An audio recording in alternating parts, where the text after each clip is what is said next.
Boa tarde, amados. Você que está chegando, nosso culto online dessa tarde, aqui em Manaus, 5h30 da tarde. E para aqueles que nos assistem, sabemos que temos aí sempre, no mínimo, 50 dispositivos que são da nossa igreja, né? Os irmãos que se dividem entre Facebook e Instagram.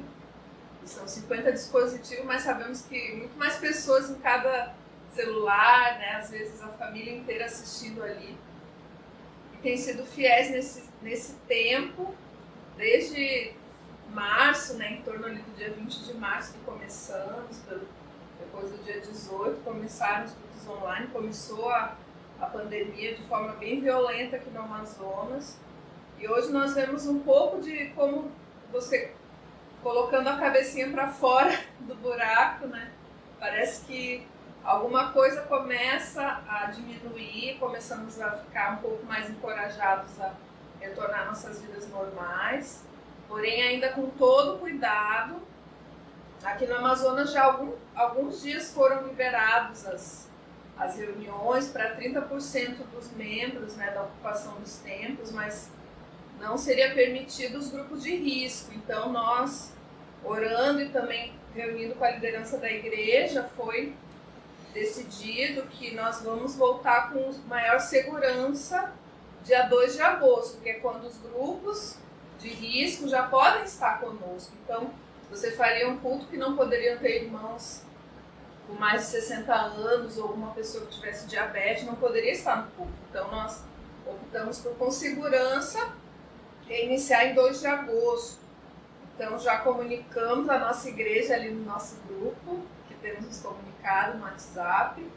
Temos monitorado os irmãos também, conversado sempre, sabendo daquilo que o Senhor tem feito nas vidas, nas famílias. Nós temos certeza, amados, que o nosso retorno será glorioso, amém? Vamos ter muito para contar, testemunhos. O Senhor fez grandes coisas nesse tempo. Ele guardou a sua igreja, ele esteve ao nosso redor nos cercando, por meio da oração, né, desse tempo de consagração maior. O Senhor fez grandes coisas nas famílias também. Eu tenho certeza que seremos diferentes e esse tempo é tempo de darmos valor a tudo que o Senhor tem nos dado, né? Cada simples acordar de manhã é para termos gratidão. Se estávamos vivendo um turbilhão de um dia a dia corrido, estressante, às vezes cansativo, mas hoje podemos parar um pouco e dar valor a tudo que o Senhor tem nos dado. Eu vou fazer uma oração, depois eu gostaria de ler um trecho da palavra de Deus com os irmãos. Eu nem creio que já tem um bom número de irmãos aqui para que possamos fazer essa oração. Vamos orar ao Senhor. Pai amado, é diante de Ti que nos achegamos, Senhor, nessa tarde. Pai, é diante de Ti que nos apresentamos como igreja Tua, como povo Teu, Senhor, que recorre a Ti em todos os momentos, que depende de Ti, que somos chamados pelo Teu nome, que fomos escolhidos para a Tua glória, que vivemos na Tua presença, Senhor. E mais Tu tem nos ensinado, Pai, a viver para Ti, a depender de Ti, a confiar em Ti, Senhor. Abençoa cada irmão no seu lar, cada um que pôde assistir aqui ao vivo, este momento na Tua presença. Abençoa aqueles que verão depois no IGTV, no Facebook, no YouTube, Senhor. Ó Deus, que a Tua palavra toca os corações, Senhor. São tempos difíceis, de dúvidas, de incertezas, mas a Tua palavra permanece a mesma, Senhor. Ela não muda. Ela é verdadeira ontem, hoje, será eternamente, até a vinda de Cristo Jesus. Te pedimos, Senhor, que Tu, ó Deus amado, cada vez mais faça com que nos agrademos de Ti, Senhor. Possamos nos agradar do Senhor, Pai. Possamos nos deleitar no Senhor, possamos compreender a profundeza da Tua palavra, do Teu Espírito, da Tua presença, possamos viver mais dependentes de Ti, Senhor. Nos ajuda, abençoa o Teu servo, que trará a Tua palavra às nossas vidas, Senhor. Fala através dele, ó Deus, nós oramos a Ti no nome de Jesus. Amém. Quero ler, amados, em Êxodo 16, capítulo 4, que diz assim a palavra de Deus. Eu estou lendo aqui na versão, Nova Versão Internacional. Disse, porém, o Senhor a Moisés: eu lhes farei chover pão do céu. O povo sairá e recolherá diariamente a porção necessária para aquele dia. Com isso os porei à prova para ver se seguem ou não as minhas instruções. No 6º dia trarão para ser preparado o dobro do que recolhem nos outros dias. Amados, aqui, nesses 2 versículos, eu queria apenas compartilhar com os irmãos algo precioso que o Senhor fala. Deus falava com Moisés que quando o povo de Israel peregrinasse no deserto durante aquele tempo, ele teve um meio de alimentar o povo, que foi através do maná. E Deus escolheu dessa forma, mandar todos os dias pela manhã, mandar descer do céu esse maná, que era algo muito, muito saboroso, que supria a necessidade física, né, do povo, do ser humano. E Deus enviava o maná diariamente. E ele diz aqui que ele queria provar a obediência do povo de Israel. Ele fazia dessa forma para saber se o povo realmente faria como ele havia ordenado, que na sexta-feira eles teriam que pegar a porção para os 2 dias. Então a porção da sexta e do sábado, porque no sábado não cairia o maná e o povo deveria descansar. Então, essa ordem de Deus era para ser seguida, era para se cumprir na vida do povo. Deus escolheu dessa forma. Deus poderia ter escolhido de outra forma, dando talvez um celeiro cheio de mantimentos. Deus poderia fazer como ele quisesse, mas ele queria que o povo dependesse dele a cada dia. Ele queria mostrar que ele era Senhor e provar a obediência e a dependência do povo de Israel. E alguns pegavam a mais e apodrecia, não podia se pegar em exagero, era pegar só a necessidade daquele dia. Então, ele mostra o quanto nós somos como Israel. Nós somos também falhos, nós queremos ter o controle das situações, queremos ter o domínio, queremos muitas vezes já ter toda a nossa vida organizada da nossa forma. E não depender do Senhor, não esperar nele a cada dia, mas ele deseja que o seu povo espere a cada dia na provisão dele. Tenha dependência total e completa do Senhor. E espere nele, confie. Eu tive uma experiência bem interessante essa semana, mas é uma coisa que parece banal, mas eu vi o cuidado de Deus, que no momento eu saí, eu uso lente de contato, e esse tempo eu já estava no último par de lente de contato, e é difícil você estar saindo para uma consulta odontológica, tem toda uma situação, um protocolo, e o dia a dia tem sido pesado para você tem que manter aquele dia a dia organizado, né, da forma como eu estou trabalhando em casa e no meu trabalho. Então seria uma mudança na minha rotina, eu teria que encomendar uma lente, fazer uma consulta, e isso demandaria tempo, teria que ter um gasto. E eu saí um dia e a última lente que eu tinha, ela rasgou. E daí quando eu fiquei pensando, meu Deus, acabou minha lente, eu vou ter que dar um jeito de providenciar outra. E acho que no mesmo dia, no outro dia, quando eu cheguei no armário, eu abri, eu disse, deixa eu ver se não tem uma outra lente aqui. E tinha justamente a lente, mas quando você tem uma lente, ou é do olho esquerdo ou do direito. E eu não sabia, será que é do olho certo? E realmente era a lente do olho esquerdo, que era que tinha rasgado, estava ali. Eu disse, Senhor, obrigada, porque são pequenas coisas que mostram que nós podemos confiar em Ti, em todas as áreas da nossa vida, e o Senhor providencia para nós o melhor. Então, busque a dependência do Senhor e organize a sua vida, porque o sábado é do Senhor, lembre, os seus recursos também são do Senhor. Organize a sua vida para que você seja fiel a Deus em primeiro lugar. Não organize a sua vida só pensando em você, mas sim na obra do Senhor, em ser fiel a Ele, em dizimar e ofertar, e o Senhor abençoa de acordo com a dependência que temos dele. Cada vez mais ele nos acrescenta. Amém, amados? Essa é a palavra. Eu não vou tocar flauta hoje porque tive um certo mal-estar, não consegui preparar a música. Então, o pastor Lúcio está com a palavra. Boa tarde a todos.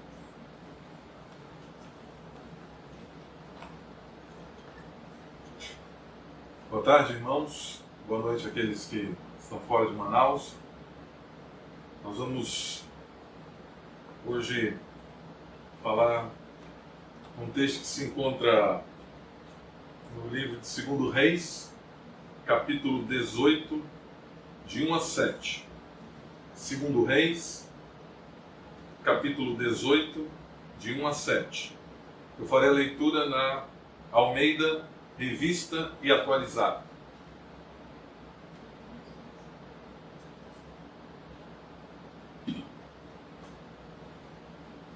Segundo Reis, capítulo 18, de 1 a 7. Diz assim a palavra: No terceiro ano de Oséias, filho de Elá, rei de Israel, começou a reinar Ezequias, filho de Acás, rei de Judá. Tinha 25 anos de idade quando começou a reinar e reinou 29 anos em Jerusalém. Sua mãe se chamava Abi e era filha de Zacarias. Fez ele o que era reto perante o Senhor, segundo tudo o que fizera Davi seu pai. Removeu os altos, quebrou as colunas e deitou abaixo o poste ídolo. E fez em pedaços a serpente de bronze que Moisés fizera. Porque até aquele dia os filhos de Israel lhe queimavam incenso e lhe chamavam Neustã. Confiou no Senhor, Deus de Israel, de maneira que depois dele não houve seu semelhante entre todos os reis de Judá, nem entre os que foram antes dele. Porque se apegou ao Senhor, não deixou de segui-lo e guardou os mandamentos que o Senhor ordenara a Moisés. Assim foi o Senhor com ele, para onde quer que saía, lograva bom êxito. Amém. Vamos orar.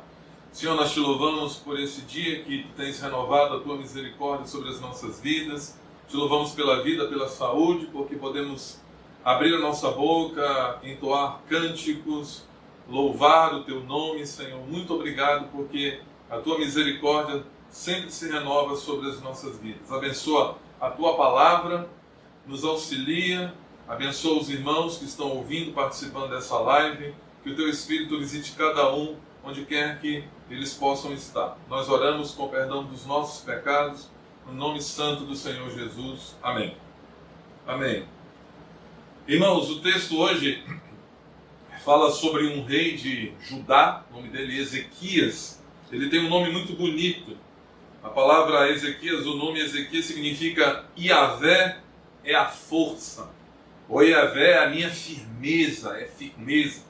E esse rei foi um dos reis mais piedosos da história de Israel como um todo, e foi o mais piedoso do reino de Judá. É importante nós fazermos essa distinção, por quê? Porque após a morte de Salomão, o reino de Israel foi dividido, 10 tribos do norte constituíram o reino de Israel, 2 tribos do sul, Judá e Benjamim, constituíram o reino de Judá. Entre todos os reis de Judá, Ezequias foi o mais piedoso, o mais próximo a Deus, o que mais buscou ao Senhor. Tanto é que o texto que nós lemos fala que ele foi o mais piedoso, não houve igual a ele antes dele, nem depois dele, entre os reis de Judá. É importante nós fazermos essa distinção, por quê? Porque quando fala entre os reis de Judá, está excluindo Davi desse cálculo, porque Davi foi um rei que reinou sobre todo Israel, o segundo rei de Israel. O primeiro rei de Israel, Saul, o segundo rei de Israel, Davi, o terceiro rei de Israel, Salomão. Então, entre os de Judá, ele foi o mais piedoso.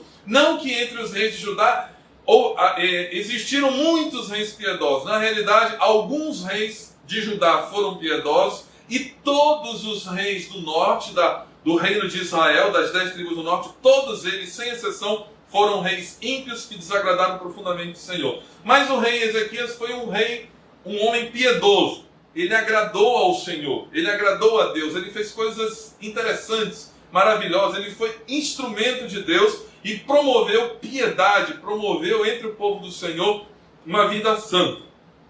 Mas antes de nós começarmos propriamente a falarmos de Ezequias, nós vamos falar algo acerca que pode acontecer na vida de homens piedosos. Nós estamos aqui, nós começamos a mensagem falando acerca de um homem piedoso, né? Eu sempre tenho feito essa ressalva, né? Essa abordagem detalhando o que é um homem piedoso, piedade. No nosso contexto brasileiro de colonização portuguesa, católico-romana, essa palavra piedade, piedoso, ela ganhou uma conotação negativa, mas ela não é algo negativo. Ficou alguma coisa assim, meio um termo que tem uma associação negativa, piedoso, piedade, mas é uma palavra linda. Piedoso, na Bíblia, é alguém que se dobra diante da vontade de Deus. Piedoso é alguém que se conforma à vontade de Deus. Alguém piedoso é alguém que reconhece que Deus é Senhor, que Deus reina e que se submete ao reinado e ao governo de Deus na sua vida. Então essa palavra piedoso, piedade, é algo maravilhoso, algo bom. E nós estamos falando aqui de um homem, Ezequias, piedoso. Mas também nós vamos falar aqui de outros homens piedosos, e o primeiro ponto dessa mensagem é justamente acerca de que é possível, e é isso que eu gostaria de chamar a atenção dos irmãos e também chamar a atenção dos líderes que estão ouvindo estão vendo essa live, somente da nossa igreja aqui em Manaus, dos presbíteros. É possível que mesmo na vida de homens piedosos o pecado entre, haja falhas.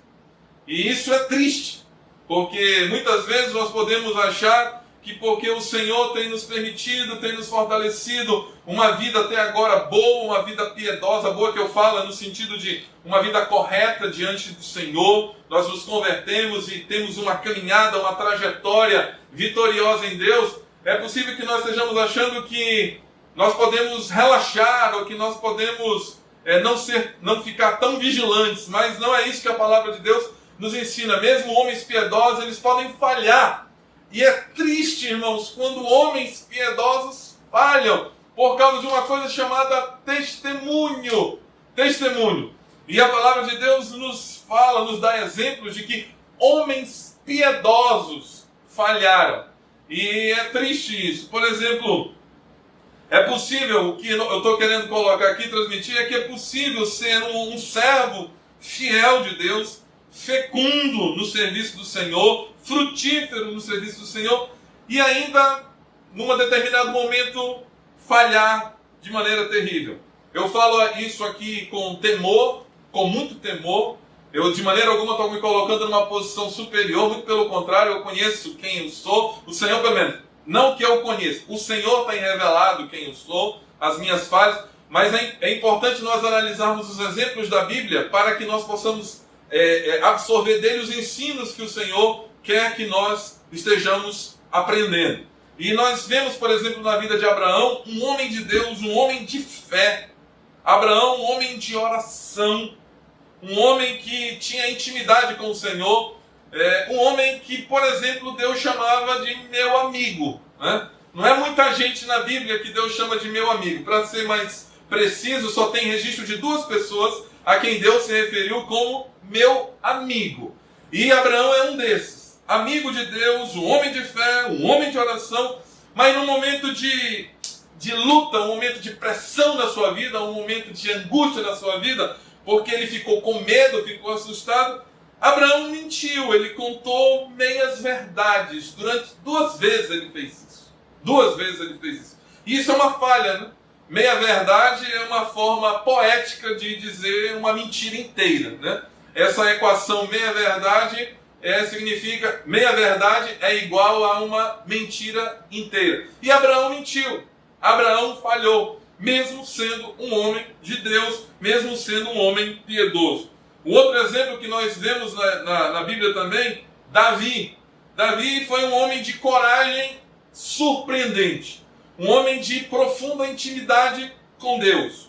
Um homem agraciado pelo Senhor com muitos dons, com muitos talentos. Ele era um poeta excepcional, um cantor excepcional. Ele fez as canções de Israel. Boa parte do livro de Salmos, o livro de Salmos em hebraico é Terrilim, que significa canções, música. Quem fez essas músicas, uma boa parte delas, ou a grande maioria delas, foi Davi. Pelo menos a metade foi Davi. Então um poeta, um cantor, um homem de coragem, um excelente administrador. Davi foi um grande rei, não só do ponto de vista de ser um bom guerreiro, mas ele foi um administrador muito bom.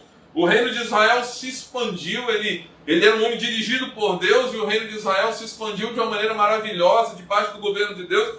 Um homem extraordinariamente humilde. Davi, apesar de ser rei, ele era um homem humilde. Durante algumas vezes na sua história registrada nos livros da Bíblia, em no livro de 1 e 2 Samuel, Crônicas também, é mostrado como ele tendo o poder de se vingar, ele não se vingou, ele não fez, ele não agiu como eu agiria e como talvez você agiria. Um homem de Deus, um homem humilde, um homem dirigido pelo Senhor, um homem que soube esperar o tempo de Deus, né? Um homem que entendeu que Deus tem um tempo próprio para estabelecer o seu ungido. Ele não se apressou.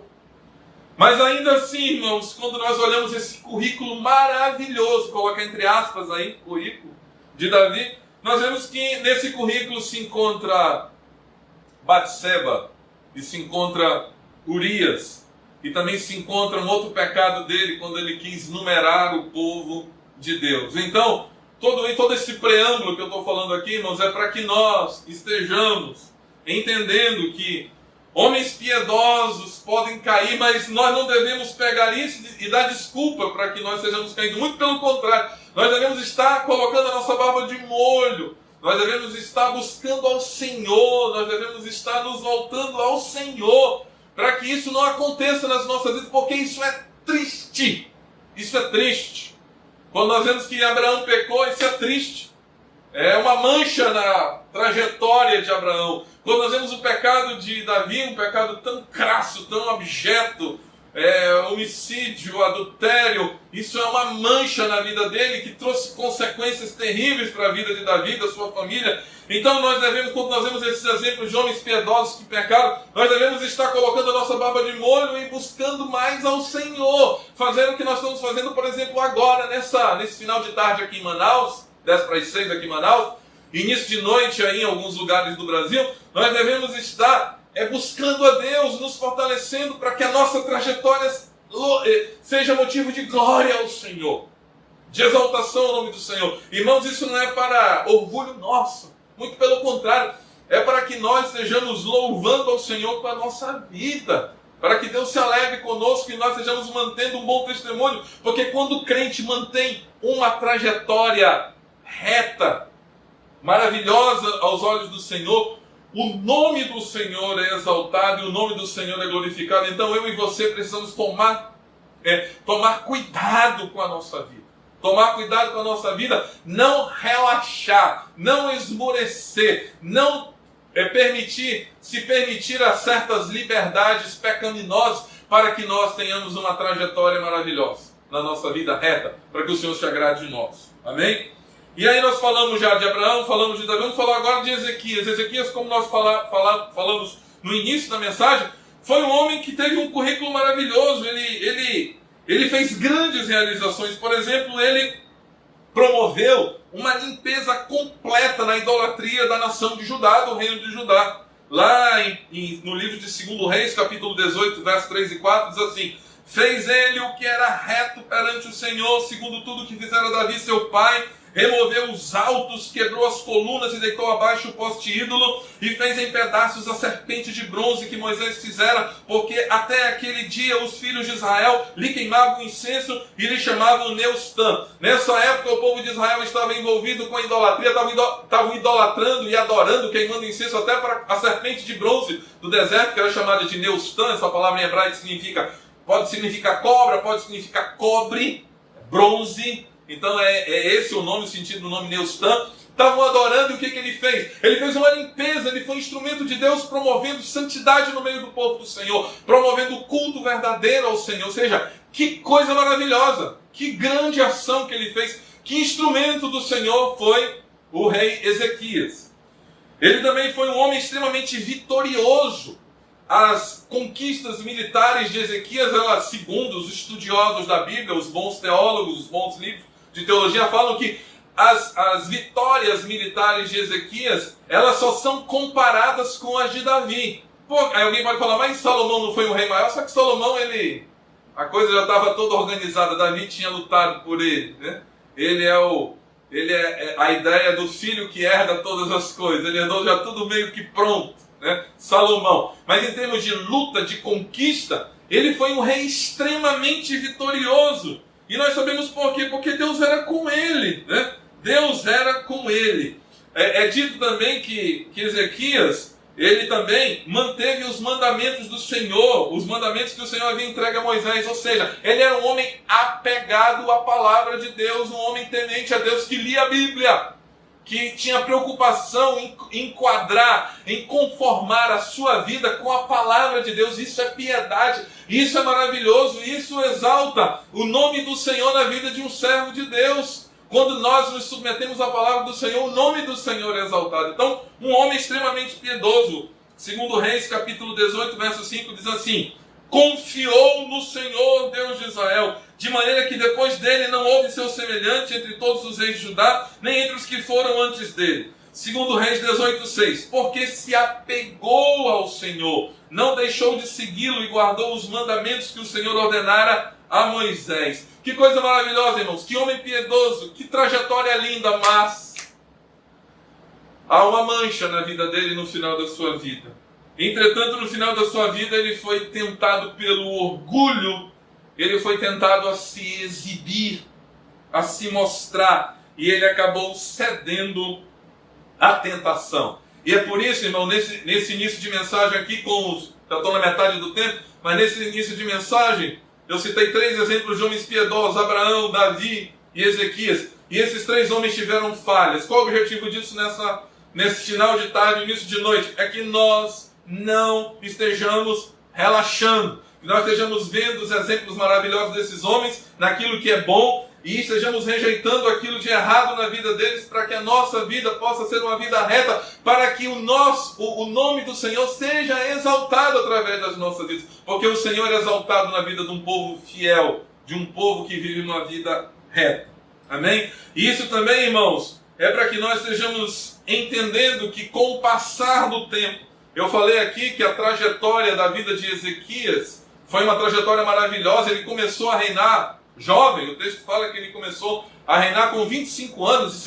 Isso é lindo, porque hoje em dia parece que até nas igrejas tem sido colocado, né, algumas igrejas têm sido inculcado que jovem assim, jovem geralmente é meio ímpio, meio pagão. Não, irmãos, é possível ser jovem, é possível ser novinho, homens e mulheres novos, jovens, fiéis ao Senhor, e ao mesmo tempo fiéis, dedicados, devotados ao Senhor, apegados à sua palavra, como Ezequias foi. Mas no final da vida dele, ele vacilou. E isso é importante, irmãos, porque às vezes nós podemos ter a ideia equivocada, errada. Eu e você, eu que estou ficando velhinho, né? Meu cabelo está ficando cada vez mais branco, cada vez mais branco. Eu não sei quem foi que falou para mim, se foi minha filha, Bia, alguém falou: o teu cabelo está tão branquinho, né?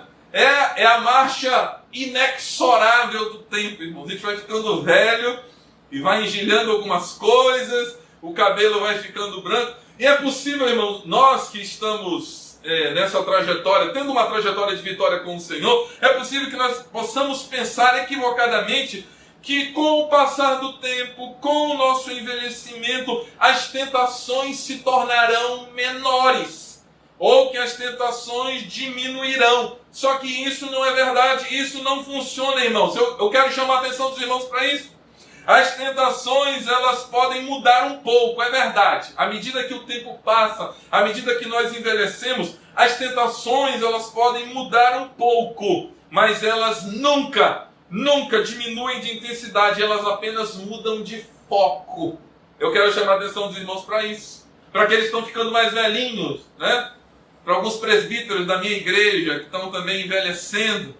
Você que tem tido uma trajetória vitoriosa, não pense que com o passar do tempo as tentações vão diminuir. Elas mudam, mas elas não diminuem de intensidade. O máximo que acontece é que elas trocam de foco, ou seja, existem diferentes pecados e tentações para diferentes estágios da nossa vida. Essa semana, preparando essa mensagem, eu li sobre um homem de Deus, um pastor que eu gosto muito, um escritor. Ele é um teólogo de mão cheia, mas quando eu falo teólogo, eu não estou falando só porque ele é cabeçudo, não. E ele entende muito de hebraico, de grego, é um homem eu acho que atualmente é o que mais conhece de Novo Testamento. É um homem, mas é um homem que tem uma vida piedosa. Porque não adianta nada essa teologia toda se a vida dele for desconectada de uma vida piedosa. Mas ele consegue, ele junta. Ele tem um grande conhecimento da palavra de Deus e tem uma vida santa, reta, piedosa. E ele estava falando das experiências do pai dele. E ele disse que quando o pai dele morreu, ele pegou os diários do pai dele. O pai dele era pastor, homem de Deus. Ele pegou os diários do pai dele e ele viu o pai dele escrevendo, dizendo que ele, aos 80 e poucos anos, ainda era tentado e ele lutava. E no diário dele ele diz: eu estou conhecendo os pecados da velhice, que o Senhor me fortaleça, que o Senhor me guarde. Irmãos, isso é possível. Porque o pecado na nossa vida, ele nunca vai desaparecer nem diminuir. A intensidade dele vai ser sempre forte. O máximo que pode mudar é o foco. Mas os pecados estarão sempre nos visitando no sentido de as tentações. E é por isso que eu e você, que até agora, pela misericórdia, pela graça, pela fidelidade, pela bondade do Senhor, pelo amor do Senhor, aí temos tido uma trajetória de vitória, que nós estejamos verdadeiramente nos apegando a Deus, nos apegando à sua palavra, colocando a nossa barba de molho quando nós vemos exemplos de homens piedosos que falharam, para que nós mantenhamos uma trajetória reta diante do Senhor, porque é possível mesmo na velhice nós cairmos e estragarmos tudo que nós fizemos no passado, a nossa trajetória. Que Deus nos guarde. Que o Senhor, aqui em Manaus, já são mais de 6 horas, nessa noite, possa nos chacoalhar com a sua palavra. E o chacoalhar dele é no sentido de que eu devo manter uma pegada, uma passada firme nele.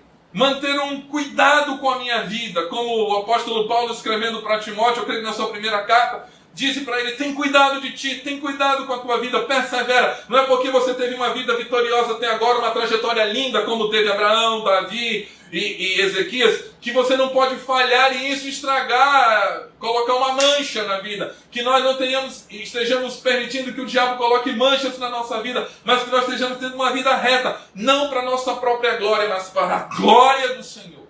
Para que o Senhor seja exaltado e seja glorificado. Amém? Então, irmãos, as tentações elas não diminuem de intensidade, elas apenas mudam de foco. Que nós possamos envelhecer de uma maneira que agrade ao Senhor.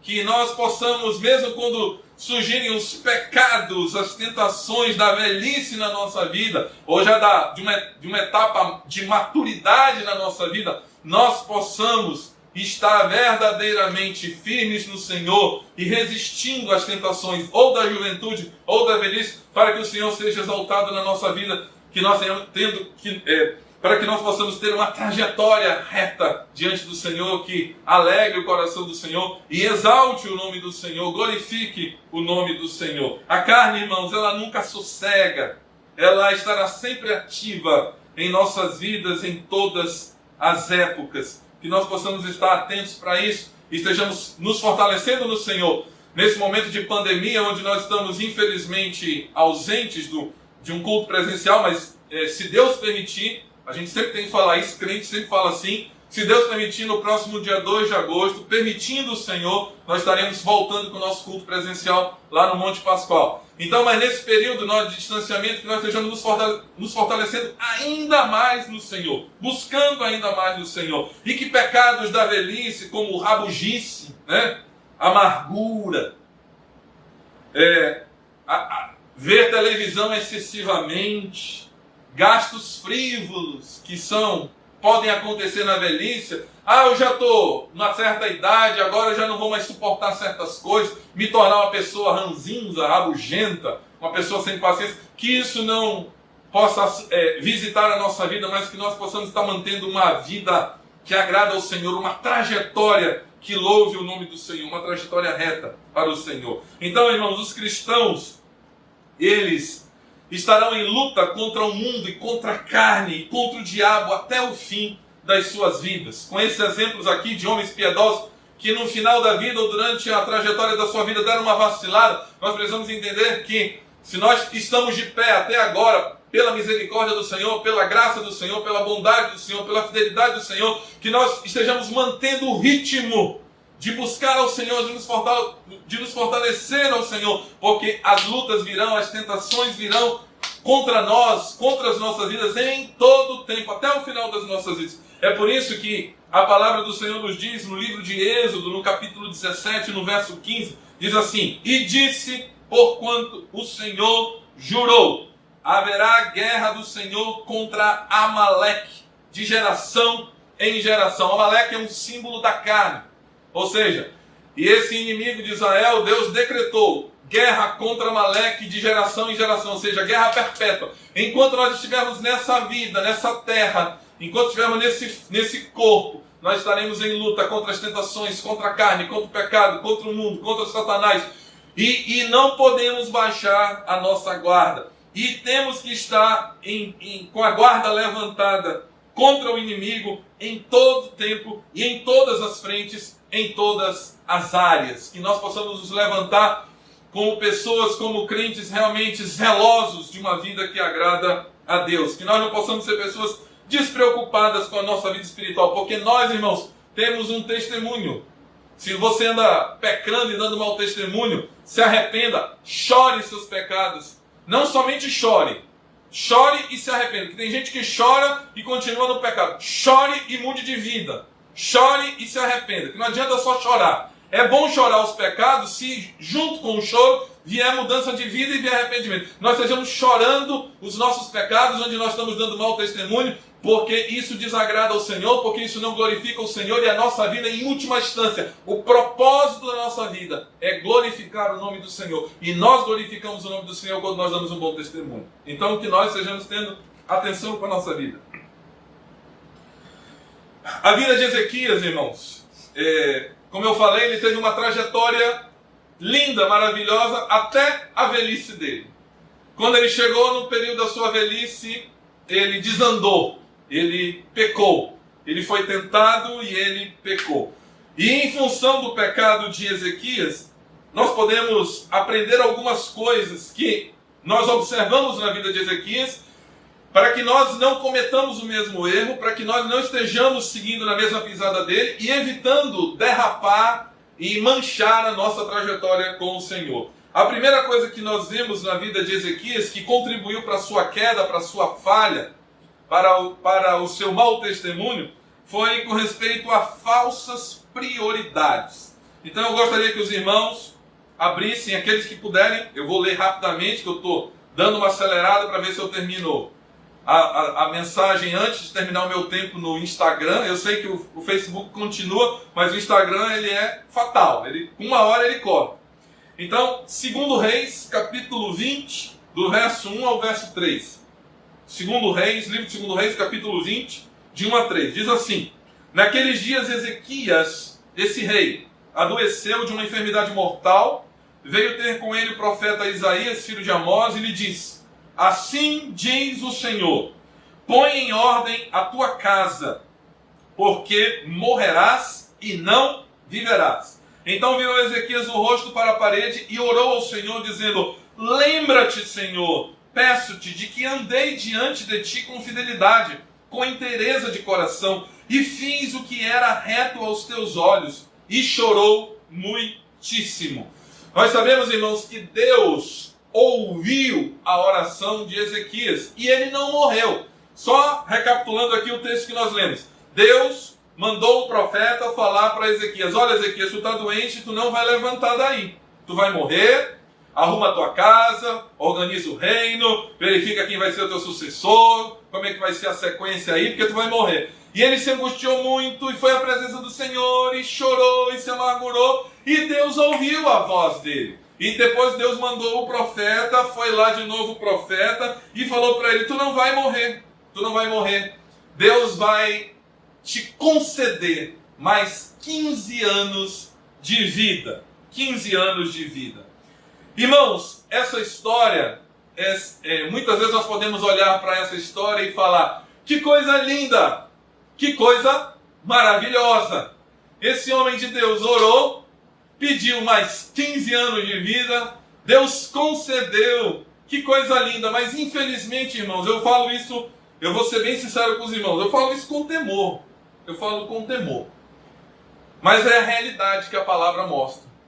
Esses 15 anos não foram bênção na vida de Ezequias, porque foram justamente nesses 15 anos extra que ele ganhou do Senhor, que ele pecou, que ele cedeu à tentação.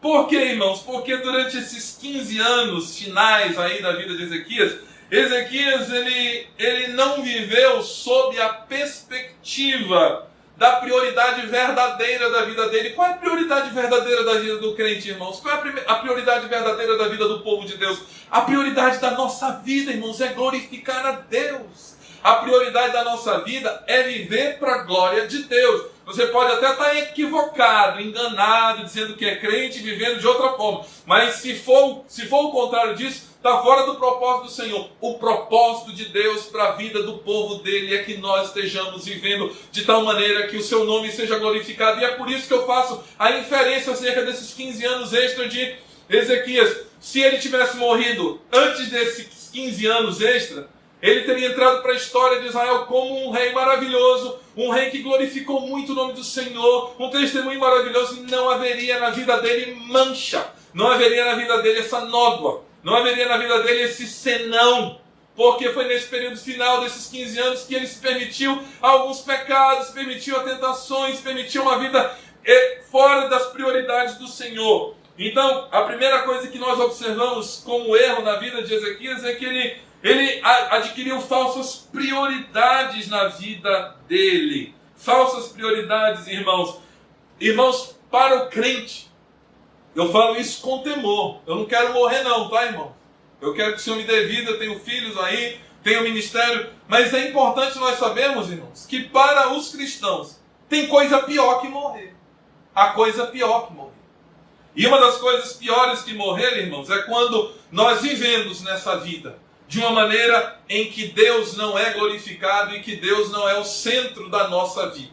Isso é pior. Ou seja, quando nós damos mau testemunho.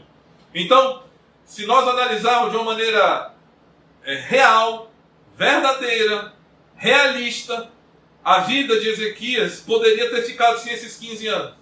Porque esses últimos 15 anos dele, ele viveu não colocando o Senhor como a prioridade da nossa vida. Irmãos, a nossa vida precisa ser colocada com prioridades verdadeiras. E qual é a prioridade verdadeira? A prioridade verdadeira na vida do crente é viver para a glória de Deus. Ou seja, viver para a glória de Deus. E viver para a glória de Deus é sempre viver sob a perspectiva da eternidade. A nossa vida inteira, as nossas ações, o nosso emprego, aquilo que nós vamos estudar, aquilo com quem nós vamos casar, tudo isso tem que estar colocado à perspectiva da eternidade. Ou seja, nós não podemos tomar ações na nossa vida que comprometam a eternidade, que comprometam a nossa vida com Deus, que comprometam ao Deus eterno que rege e que governa as nossas vidas. E foi isso que aconteceu na vida de Ezequias. No final da sua vida ele deu uma rateada, no final da sua vida ele deu uma derrapada, como diz os gaúchos, uma resvalada.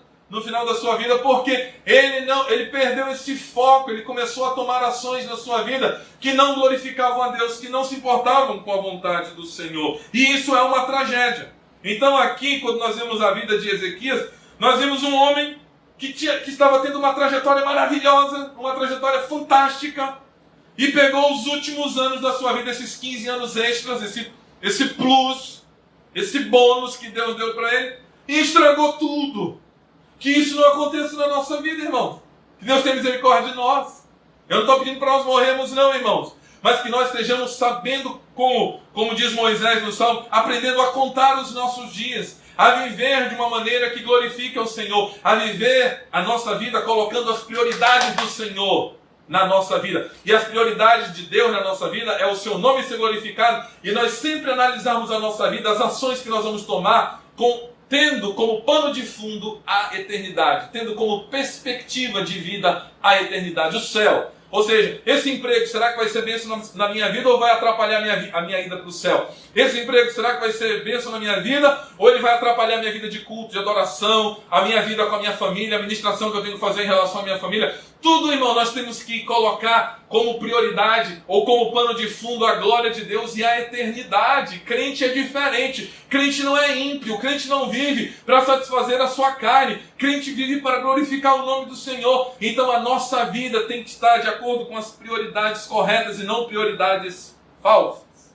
Ou seja, nós temos que viver, irmão, sob a perspectiva da eternidade, ou seja, sempre tendo como pano de fundo a eternidade. O que você fizer, seja qual for a ação que você vai tomar, o curso que eu vou fazer, a faculdade que eu vou fazer, o emprego que eu vou fazer, a mudança na minha vida que eu vou fazer, a casa que eu vou morar, tudo tem que ter a perspectiva da eternidade. Onde que Deus entra nisso? Onde Deus é glorificado nisso? Onde que a glória do Senhor talvez possa ser atrapalhada ou possa ser prejudicada em relação a isso? Crente vive de acordo com a perspectiva da eternidade. E toda vez, irmãos, que nós vivemos assim, nós somos fortalecidos no Senhor. E nós podemos enfrentar melhor as lutas da vida, porque a nossa vida, ela é condicionada por essa perspectiva de eternidade ou de uma vida terrena. Se nós tivermos como perspectiva a eternidade, irmãos, nós vamos enfrentar melhor, por exemplo, as perseguições. Porque se nós vemos sob a perspectiva da eternidade, nós vamos lembrar que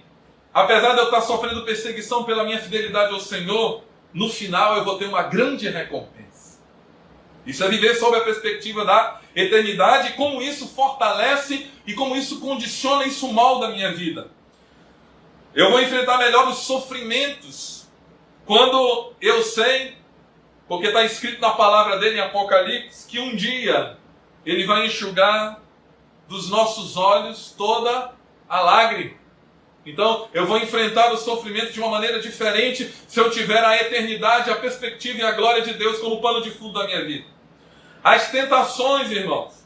Nós enfrentaremos as tentações, como diz o apóstolo Paulo, o pecado que tenazmente nos assedia. Eu gosto muito dessa expressão, tenazmente, né? Essa tradução fala de tenaz. Não sei se os irmãos conhecem o que é uma tenaz. Tenaz é tipo um alicate, ele nos espreme. Essas tentações que tenazmente nos assediam, o pecado que tenazmente nos assedia, nós vamos enfrentar melhor o pecado. Quando nós sabemos que um dia, na eternidade com o Senhor, nós estaremos livres de toda a tentação. De toda a tentação. Então, o crente precisa tirar as falsas prioridades da vida dele. O que é a falsa prioridade? Viver de acordo com a perspectiva dessa terra, desse mundo, segundo os valores desse mundo. E aí nós vamos viver, ou viver de acordo só com o que esse mundo pode oferecer nesse curtinho tempo, espaço de tempo que nós temos, né? Tem uma expressão em inglês que é 10, né? 10, que fala de 3 períodos de tempo. Seria o quê? Seria 20 mais 10. Por quê? Isso é sob a perspectiva da Bíblia. Os americanos são profundamente influenciados pela palavra de Deus, pelo menos eram, né? No passado, profundamente influenciados pela palavra de Deus, e eles definem o tempo de vida, o espaço de tempo de vida do homem, o normal, com 70 anos. Então ele fala, a gente tem 3 períodos, 3 score of time, 20 mais 20, 40 mais 20, 60, e um tempo extra aí de uns 10 anos, 70. Se a nossa vida for uma perspectiva só naquilo que nós podemos amealhar, alcançar nesse curto período de tempo, irmão, nós vamos ter uma vida que desagrada ao Senhor. Nós precisamos viver com a perspectiva de eternidade. Ou então, os nossos valores serão distorcidos se nós vivermos com uma perspectiva terrena de um período de tempo tão curto. Eu já estou no finalzinho, no final do segundo score, né? Então o tempo passa rápido. O tempo passa rápido. A gente precisa viver com a perspectiva da eternidade. Amém? Outro erro que nós observamos na vida, equívoco na vida de Ezequias, e que nós não podemos, irmãos, de maneira alguma absorver para nós, é justiça própria. Nós achamos que nós podemos barganhar com Deus, porque fizemos alguma coisa para o Senhor. Isso é um erro, isso é um equívoco, e nós observamos isso na vida de Ezequias. Quando foi dito a ele, através do profeta, que ele iria morrer, ele chegou com o Senhor e falou, lembra-te, Senhor, peço-te, lá no verso 3 do capítulo 20, lembra-te, Senhor, peço-te de que andei diante de ti com fidelidade, com inteireza de coração, e fiz o que era reto aos teus olhos, e chorou muitíssimo. Irmãos, eu sei que Ezequias teve uma vida maravilhosa antes dessa rateada dele, dessa resvalada dele. Mas, irmãos, nada do que nós fazemos para Deus nós podemos reivindicar, nos capacita a reivindicar algo dele, ou nos capacita, irmãos, a barganhar alguma coisa com Deus. Quando nós olhamos a nossa vida e colocamos a cruz do nosso lado, irmãos, isso é patético, isso é ridículo. Tudo que nós recebemos é por causa da misericórdia do Senhor, da graça do Senhor. E se eu estou tendo uma vida reta, é bênção para a minha vida. É bênção para a minha vida, porque eu não conheço ninguém que viveu retamente para o Senhor, obedecendo a palavra do Senhor, que não foi feliz. É muita felicidade, é maravilhoso. Ou seja, eu que sou beneficiado. Ou seja, Deus não precisa me pagar, Deus não me deve nada. Ah, é porque eu tenho uma vida reta, pastor, eu sou um crente bem bonitinho, faço tudo direitinho. Glória a Deus, glória ao Senhor e bom para você. Mas Deus não lhe deve nada. Deus não me deve nada. Eu é que tenho que viver uma vida reta. Se eu não quero ir para o inferno, eu é que tenho que viver uma vida reta. Se eu quero as bênçãos do Senhor na minha vida. Mas eu não posso barganhar com Deus. Então, irmãos, isso é questão de justiça própria. Eu já fiz tanta coisa para o Senhor. E aí Deus tem muita obrigação de me dar muitas coisas boas. Não, Deus, Ele dá muitas coisas boas. Ele é um Deus gracioso, um Deus maravilhoso, um Deus longânimo, boníssimo. Um Deus que enriquece seus filhos. Mas é pura graça. É misericórdia. Não é porque você fez alguma coisinha para Ele, irmãos. Não é porque você andou retinho. Se você tem andado retinho, continue para você não ir para o inferno. Continue para você continuar sendo abençoado. Mas isso não o capacita a barganhar com Deus absolutamente sobre nada. Então nós não podemos barganhar com Deus porque Deus não nos deve nada. A gente olha, eu falo isso com temor, tá, irmãos? Eu não falo isso com Pedro. Uma vez chegou com Jesus e deu uma barganhada com ele. Falou: Senhor, nós largamos isso, aquilo, outro. O que nós vamos ganhar? Largamos casa, largamos emprego, o que nós vamos ganhar? Irmãos, quando a gente olha isso, diante da palavra de Deus, das doutrinas, da cruz, é ridículo. Eu falo com temor, tá, irmão? É ridículo nós reivindicarmos algo do Senhor. Nós não podemos reivindicar nada. Nada. Ele só tem nos dado. Ele tem sido maravilhoso na nossa vida. E se eu tenho sido reto, tenho tido uma vida reta, glória a Deus, e bom para mim. E bom para você. Porque fora desse caminho de retidão, de vida com o Senhor, é desgraça. Então Deus não nos deve nada. E nós não podemos barganhar, nós não podemos trocar, nós não podemos negociar com Deus absolutamente nada. Amém? Tudo veio pela misericórdia, pela graça do Senhor. Ninguém pode fazer barganha com Deus. Amém? Outra coisa, irmãos, que também foi talvez a causa principal, ou o principal problema de Ezequias, é que no final da vida ele se permitiu ao orgulho. Eu vou ler rapidamente 2 Reis, capítulo 20, do verso 12 ao verso 13, diz assim a palavra. 2 Reis 20, 12 e 13. Nesse tempo, Merodach-Baladã, filho de Baladã, não é o pastor Balã, rei da Babilônia, enviou cartas e um presente a Ezequias, porque soube que estivera doente. Ezequias se agradou dos mensageiros e lhes mostrou toda a casa do seu tesouro, a prata, o ouro, as especiarias, os óleos finos, o seu arsenal e tudo quanto se achava nos seus tesouros. Nenhuma coisa houve, nem em sua casa, nem em todo o seu domínio, que Ezequias não lhes mostrasse. Ou seja, chegou um momento da vida de Ezequias, ele teve muitas vitórias.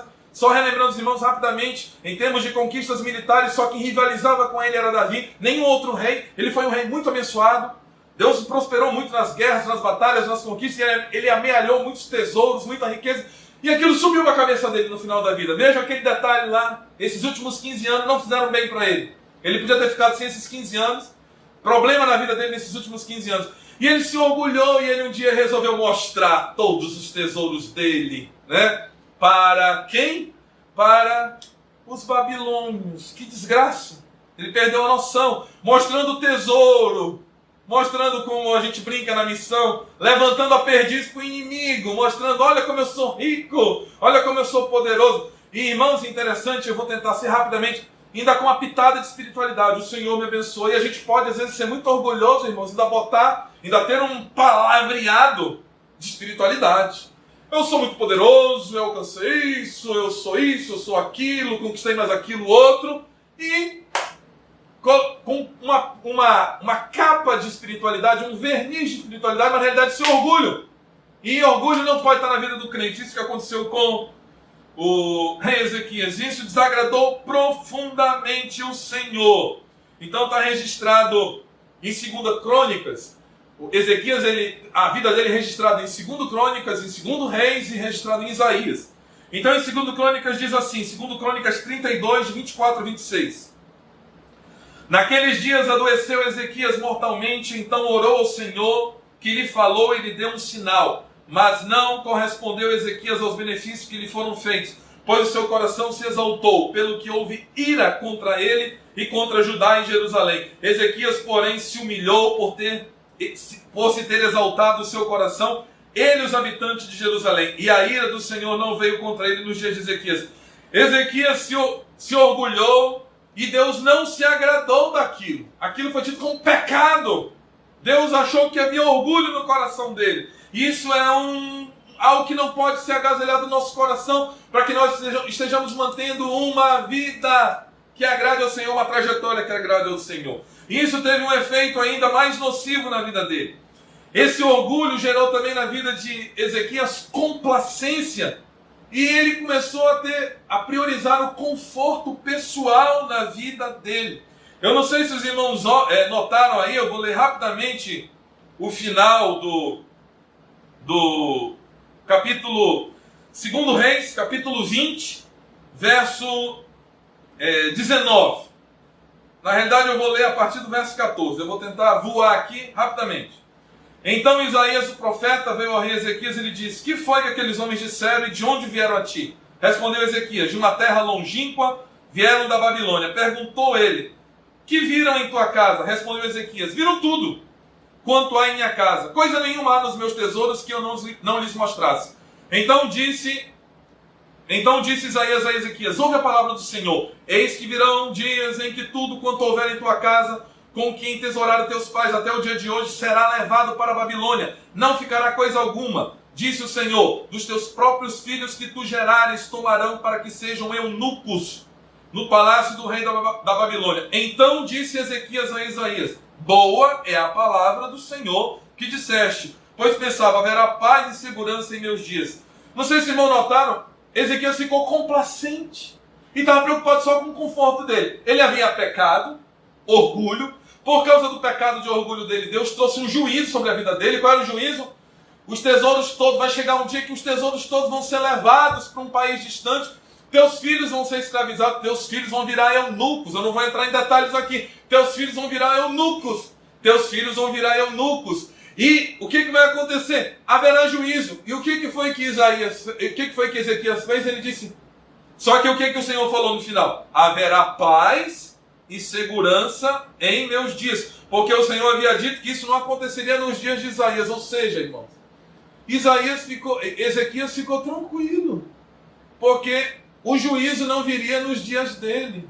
Ele ficou complacente com o pecado e estava preocupado só com o bem-estar dele. E ainda disse assim: boa é esta palavra. Não, irmão, essa palavra não foi boa.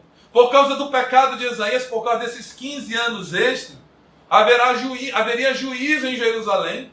Haveria juízo sobre o povo do Senhor. O povo seria levado cativo. Que isso não aconteça conosco, irmãos. Que nós não estejamos pecando e estejamos despreocupados com as consequências, com o que vai acontecer com a igreja, com aqueles que nós demos o mau testemunho que nós demos e as consequências que isso trarão na vida daqueles que viram isso. Que nós estejamos, irmãos, nos humilhando, chorando, nos arrependendo e não vendo uma vida preocupada só com o nosso bem-estar, com o nosso conforto pessoal. Então, um dos últimos problemas na vida de Ezequias é que Ezequias, nos últimos anos da sua vida, ele estava complacente com o pecado e preocupado só com ele. O profeta disse: os teus filhos vão ser levados escravos, os teus filhos vão virar eunucos, haverá destruição em Jerusalém, todos os tesouros serão levados. E o que ele disse? Boa essa palavra. Por quê? Porque o profeta tinha dito que aquilo não aconteceria durante o período da vida dele, não seria nos dias dele. E tem muito crente que está vivendo assim: eu vou ver de qualquer jeito, eu não vou para o inferno, eu estou meio tranquilo. Não, irmão, nós temos que estar preocupados com a obra. Presbíteros, fiquem preocupados com a obra, preocupados com o seu testemunho.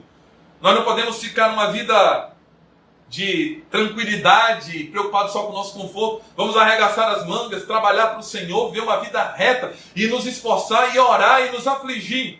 pelos problemas que acontecem. Porque isso, irmãos, será um segredo para que nós estejamos evitando a queda nas nossas vidas. Eu não estou pedindo para nós morrermos, irmãos, mas que os nossos anos de vida sejam bem vividos para a glória e honra do Senhor.